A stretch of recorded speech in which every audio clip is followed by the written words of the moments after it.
Hi മക്കളെ, നമ്മുടെ super കിങ്സിൻ്റെ ക്ലാസ്സിൽ ഇലക്ട്രോ കെമിസ്ട്രി എന്ന് പറയുന്ന ഫിസിക്കൽ കെമിസ്ട്രിയിലെ ഏറ്റവും ഇമ്പോർട്ടൻ്റ് ആയിട്ടുള്ള ചാപ്റ്റർ അവസാനിച്ചിട്ടുണ്ട്. എല്ലാവരും നല്ല അടിപൊളിയായിട്ട് പഠിച്ചിട്ടുണ്ടാവും എന്നറിയാം.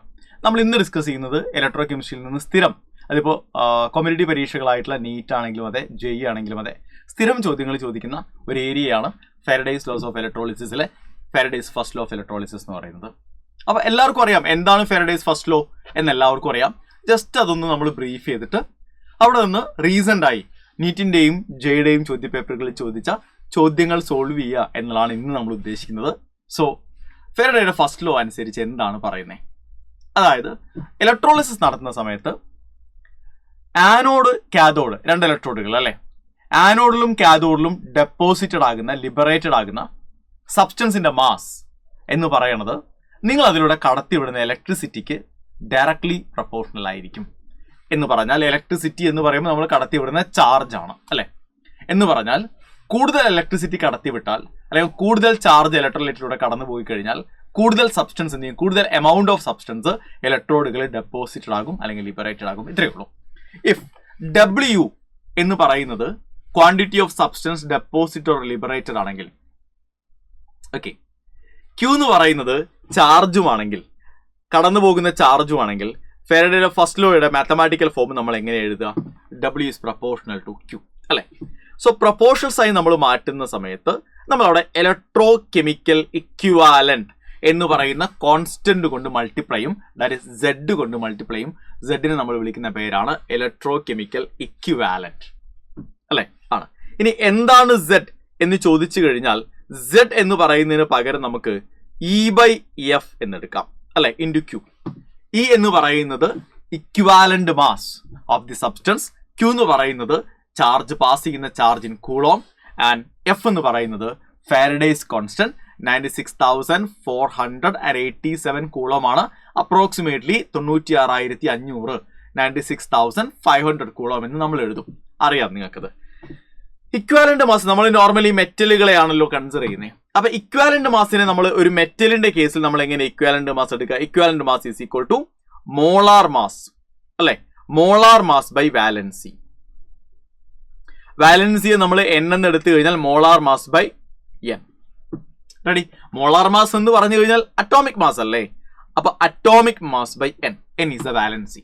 അപ്പൊ നിങ്ങൾ നോക്കൂ, ഈ ഇക്വാലന്റ് മാസിന് പകരം നമ്മൾ atomic mass, ready, by N, already ഡിനോമിനേറ്ററിൽ F കിടപ്പുണ്ട്. ആൻഡ് നമുക്കറിയാലോ Q എന്ന് പറഞ്ഞു കഴിഞ്ഞാൽ എന്താ? Q എന്ന് പറഞ്ഞു കഴിഞ്ഞാൽ ചാർജ് ആണ്. സോ ഇന്റൻസിറ്റി ഓഫ് കറണ്ട് തന്നിട്ടുണ്ട്, ടൈം ഓഫ് ഫ്ലോ തന്നിട്ടുണ്ട് ഇൻ സെക്കൻഡ്സ്, സെക്കൻഡിലുള്ള time of flow of current തന്നിട്ടുണ്ട്, അത് T ആണ്. ഇന്റൻസിറ്റി ഓഫ് കറണ്ട് ആംബിയറിൽ I ആണെങ്കിൽ Q എന്ന് പറയുന്നത് I ഇൻറ്റു T എന്ന് നമ്മൾ എഴുതാം എന്ന് ക്ലാസ്സിൽ നമ്മൾ പഠിച്ചിട്ടുണ്ട്. ശരിയല്ലേ? അപ്പൊ നോക്കൂ, atomic mass into I into T divided by valency into Faraday's constant. അപ്പൊ നമുക്ക് ഇങ്ങനെയൊക്കെ നമുക്ക് എന്ത് ചെയ്യാം? ഫാരഡേയുടെ ഫസ്റ്റ് ലോയിന് എഴുതാം. ഈ ഏറ്റവും അവസാനം നമ്മൾ എഴുതിയ രണ്ട് ഇക്വേഷൻസ് വളരെ പ്രധാനപ്പെട്ടതാണ്. കാരണം ഇത് വെച്ചുകൊണ്ടാണ് നീറ്റിന്റെയും JEEയുടെ ഒക്കെ പരീക്ഷാ പേപ്പറുകളിൽ ചോദ്യങ്ങൾ വരാറുള്ളത്. ഓക്കെ, ഇപ്പൊ ഞാനൊരു ചോദ്യം കാണിച്ചു തരാം. നോക്കൂ, 2024 നീറ്റ് എക്സാമിന്റെ ചോദ്യ പേപ്പറിൽ വന്നൊരു ചോദ്യമാണ്. Mass in gram of copper deposited by passing 9.6487 ampere of current through a voltmeter containing copper sulfate solution for 100 seconds. Molar mass of copper 63 grams per mole ആണെന്നും ഒരു ഫാരഡേ അഥവാ ഫാരഡേസ് കോൺസ്റ്റന്റിന്റെ വാല്യൂ നോർമലി നമ്മൾ round of ചെയ്തിട്ട് 96,500 coulomb എന്നാണ് എടുക്കാറുള്ളത്. ഇവിടെ അത് 96,487 എന്ന് തന്നെ എടുക്കണം എന്ന് ചോദ്യത്തിൽ പറഞ്ഞതുകൊണ്ട് അങ്ങനെ തന്നെ എടുക്കാം. എന്താ ഇക്വേഷൻ? എന്താ? Mass of the substance deposited is equal to അല്ലെ, atomic mass into intensity into time. Time എപ്പോഴും സെക്കൻഡിലായിരിക്കണേ, മറന്നു പോകാൻ പാടില്ല. സമയം എപ്പോഴും time must be in seconds, സെക്കൻഡിൽ അല്ലെങ്കിൽ സെക്കൻഡിലേക്ക് കൺവേർട്ട് ചെയ്യണം കേട്ടോ. ഓക്കെ, പിന്നെ I എന്ന് പറയുന്നത് ആംപിയറിലാണെന്ന് നമുക്ക് അറിയാവുന്ന കാര്യമാണല്ലോ അല്ലെ. ഓക്കെ, ശരി. ഇനി നോക്കിയേ, divided by valency into Faraday's constant. So this is equal to atomic mass എത്രയാ? 63 എന്ന് എടുക്കാനാണ് പറഞ്ഞിരിക്കുന്നത്. ഇൻറ്റു ഇന്റൻസിറ്റി എത്രയാ? നോക്കൂ, 9.6487 ആംപിയർ ഇൻറ്റു ടൈം എത്രയാ? 100 seconds divided by, okay, valency അല്ലേ, കോപ്പർ അല്ലേ, അതും കോപ്പർ സൾഫേറ്റിലല്ലേ. കോപ്പർ സൾഫേറ്റിൽ കോപ്പർ +2 എന്നുള്ള സ്റ്റേറ്റിലാണല്ലോ അല്ലെ. അപ്പൊ വാലൻസി 2. ഇൻറ്റു ഫാരഡേസ് കോൺസ്റ്റന്റ് എത്രയാ 96,487. അപ്പോഴേ നിങ്ങൾക്ക് മനസ്സിലായി ഇത് ഇങ്ങനെ എടുക്കാൻ പറഞ്ഞ എന്തുകൊണ്ടാ, നമുക്ക് ഈസി ആയിട്ട് എന്ത് ചെയ്യാം, ക്യാൻസൽ ചെയ്ത് കളയാന്നുള്ളതുകൊണ്ടാ. അപ്പൊ താഴെ 10,000 വരും. 10,000ഉം 100ഉം ക്യാൻസൽ ആവുമ്പോൾ താഴെ ഒരു 100 ബാക്കി വരും. അപ്പൊ ഇനി എന്താ അവിടെ ബാക്കിയുള്ളത്, 63/2 ഇൻറ്റു 100. 63/2 എന്ന് പറഞ്ഞാൽ എത്രയാ, 31.5/100, അതായത് 0.315 ഗ്രാം എന്ന ആൻസർ കിട്ടും. കണ്ടോ, option 2 is right answer. Recent ആയിട്ട് നീറ്റിന്റെയും ജെയുടെയും ചോദ്യ പേപ്പറുകളിൽ ഈ ടോപ്പിക് എന്നുള്ള ചോദ്യങ്ങൾ ധാരാളം വരുന്നുണ്ട്.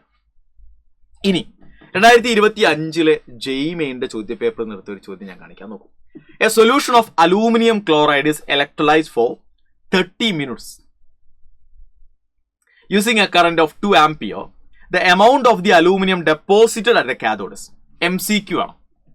നോർമലി ഇത്തരം ചോദ്യങ്ങൾ ജെയ്ക്ക് ന്യൂമറിക്കൽ വാല്യൂ ടൈപ്പ് ആയിട്ടാണ് ചോദിക്കാറുള്ളത്. ഇത് പക്ഷേ MCQ ആയിട്ടാണ് ചോദിച്ചത്.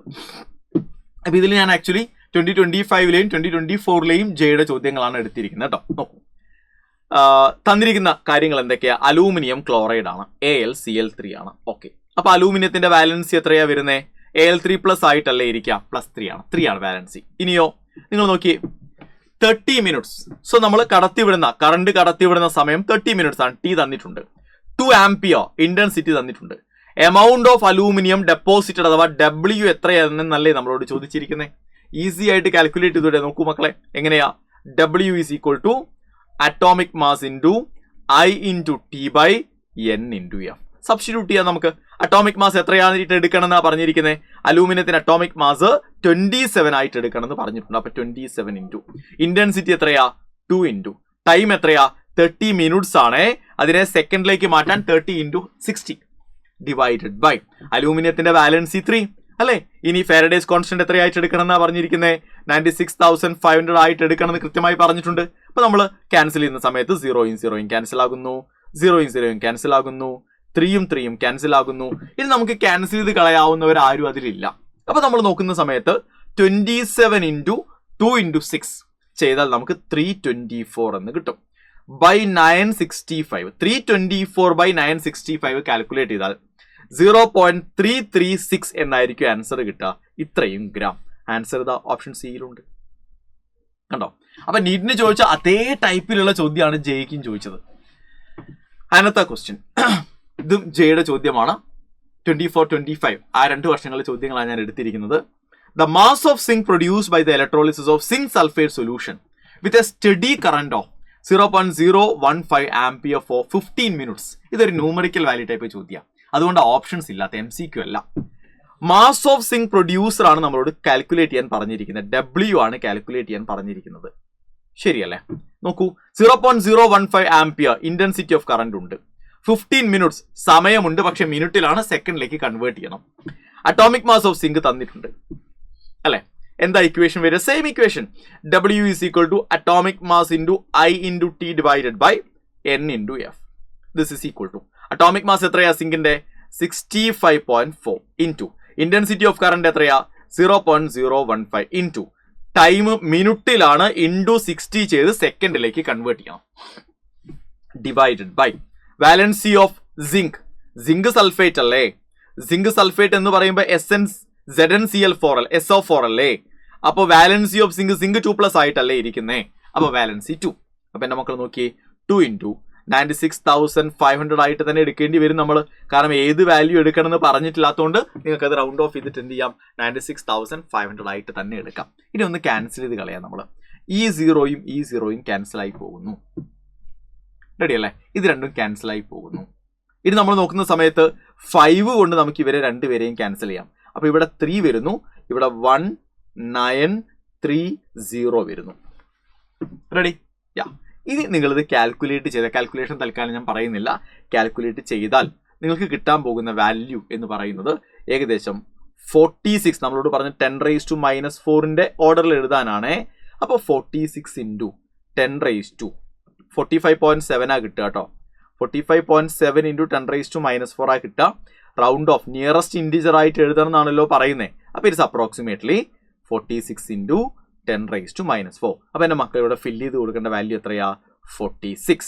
എത്രയാ, 46. റെഡി അല്ലേ? 46. ഓക്കെ, അടുത്ത ചോദ്യം ജെയുടെ തന്നെ ഇതേ ടോപ്പിക് എന്ന് ചോദിച്ചിട്ടുള്ള വേറൊരു ചോദ്യം ഞാൻ കാണിച്ചു തരാം. നോക്കൂ, A constant current was passed through A solution of AuCl4 minus ion between gold electrodes. അപ്പൊ AuCl4 മൈനസ് ആണ്, അവിടെ ഗോൾഡിന്റെ ഓക്സിഡേഷൻ നമ്പർ എത്രയാ?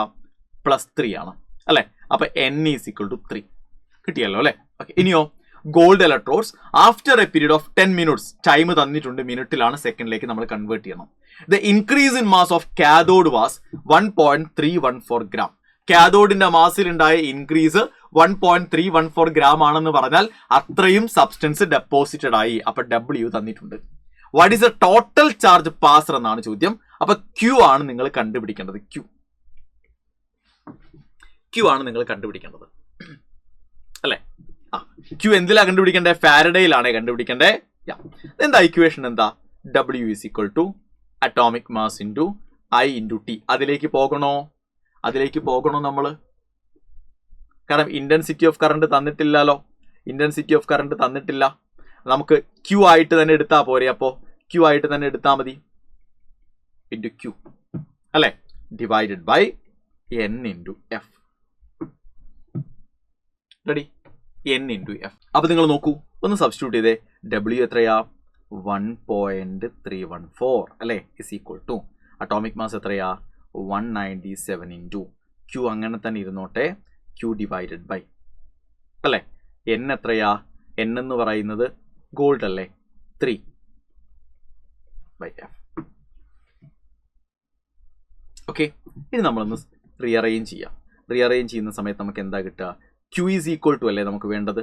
അപ്പൊ Q = അല്ലെ 1.314 അവിടെ ഉണ്ട്. 3 വരുന്നു, ഫാരഡേ വരുന്നു. ഫാരഡേയുടെ വാല്യൂ സബ്സ്റ്റിറ്റ്യൂട്ട് ചെയ്യേണ്ട, കാരണം നമുക്ക് ഫാരഡേയിൽ തന്നെയാണല്ലോ നമുക്ക് ആ വാല്യൂ വേണ്ടത് അല്ലെ? നോക്കൂ, ഫാരഡേയിൽ തന്നെയാണ് വാല്യൂ നമുക്ക് വേണ്ടത്. ബൈ 197 താഴേക്ക് പോകുന്നു. 197, 3 അല്ല, 197 താഴേക്ക് പോകുന്നു. ഇനി ഒന്ന് കാൽക്കുലേറ്റ് ചെയ്യാം. So this is equal to, ഇത് നിങ്ങൾ ചെയ്താൽ 0.02 ഫാരഡേ എന്നാ കിട്ടുക. എഫിന്റെ വാല്യൂ സബ്സ്റ്റിറ്റ്യൂട്ട് ചെയ്യാതെ നിങ്ങൾ ചെയ്താൽ 0.02 ഫാരഡേ എന്നാ കിട്ടുക. നമ്മളോട് പറഞ്ഞ 10⁻⁻² ഓർഡറിലേക്ക് മാറ്റാനല്ലേ? അപ്പൊ 2 × 10⁻⁻² ഫാരഡേ. അപ്പൊ നിങ്ങളിവിടെ സബ്സ്റ്റിറ്റ്യൂട്ട് ചെയ്യേണ്ട ആൻസർ എന്താ? 2. ആൻസർ എന്ന് പറയുന്നത് 2, കാരണം ഡാഷ് × 10⁻⁻² എന്നല്ലേ? അപ്പോൾ 2. സോ ഇലക്ട്രോ കെമിസ്ട്രി എന്നുള്ള ടോപ്പിക്കിൽ എന്ന ചാപ്റ്ററിൽ നിങ്ങൾ അടിപൊളിയായി പഠിച്ച ചാപ്റ്ററാണ്. അവിടെ ഫാരഡേസ് ഫസ്റ്റ് ലോ എന്ന് പറയുന്ന ടോപ്പിക്ക് നീറ്റ് ആണെങ്കിലും അതെ, അതുപോലെ തന്നെ JEE ആണെങ്കിലും അതെ, എത്രത്തോളം പ്രധാനപ്പെട്ടതാണെന്നും അതിൽ നിന്ന് എത്രത്തോളം റീസെൻ്റ് ആയിട്ടുള്ള ചോദ്യപേപ്പറുകളിൽ എത്രത്തോളം ചോദ്യങ്ങൾ വന്നിട്ടുണ്ടെന്നും നിങ്ങൾക്കൊരു ക്ലിയർ ഐഡിയ കിട്ടാൻ വേണ്ടിയാണ് ഈ വീഡിയോ ചെയ്യുന്നത്. സോ അടിപൊളിയായിട്ട് പഠിക്കുക മക്കളെ.